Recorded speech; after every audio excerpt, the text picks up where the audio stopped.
Today we are going to make some awesome granola filled with nourishing oats and nuts and fruit, and I just finished shelling a bunch of pecans from my parents. So I'm going to add these and I'm going to take you along with me as I make this granola.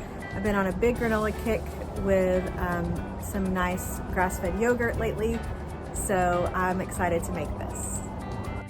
First, I'm going to shell these pecans that my parents gave me. You can use any kinds of nuts or seeds in this recipe that you have on hand. I think pecans are delicious. You can also use pistachios, walnuts, almonds. Just get creative with what you have.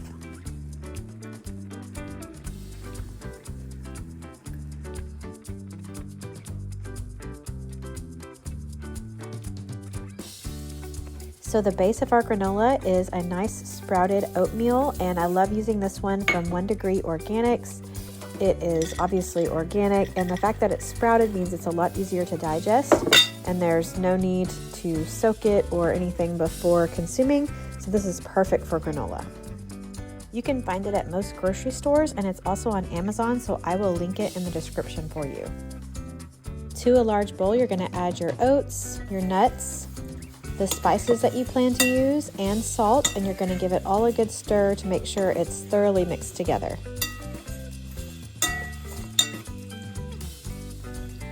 Pour in the coconut oil, give that a good mix, and then of course the honey.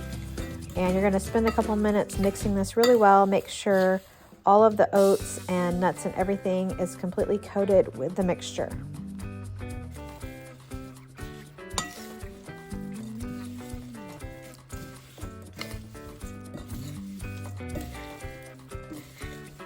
Preheat your oven to 350. You're going to line a large baking tray with parchment paper and spread the granola into all the corners. Make sure it's spread really evenly.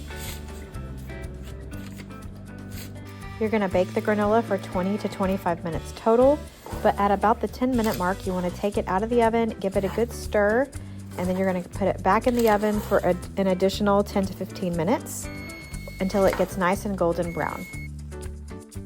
While it's baking, I like to prep the fruit that I'm going to add at the end. I'm really liking these Chinese red dates. They're called jujubes, and they have a lot of antioxidants, but there's so many options you can do for dried fruit. You can do apricots, cherries, figs, raisins, cherries. The list is endless.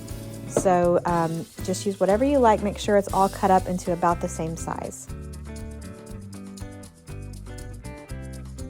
Once your granola is finished baking, you want to let it cool completely. When you first take it out of the oven, it might still seem a little bit soft, but as it sits, it will get nice and hard and crunchy, and it'll be perfect to add your dried fruit and everything once it's cool. And another thing you can add is chocolate chips or coconut. Just make sure the granola is completely cool before you add any of your extras. Now you're ready to eat. My favorite way is to put it on top of yogurt. You can use it as a healthier cereal alternative, and we also like to put it on top of our oatmeal in the mornings. You can store this granola in the freezer for a couple of months, and it's good at room temperature for about 1 to 2 weeks as long as it's tightly sealed. And I hope you enjoy this recipe as much as we do, and especially how much money it's going to save you, and hope you guys have a wonderful day.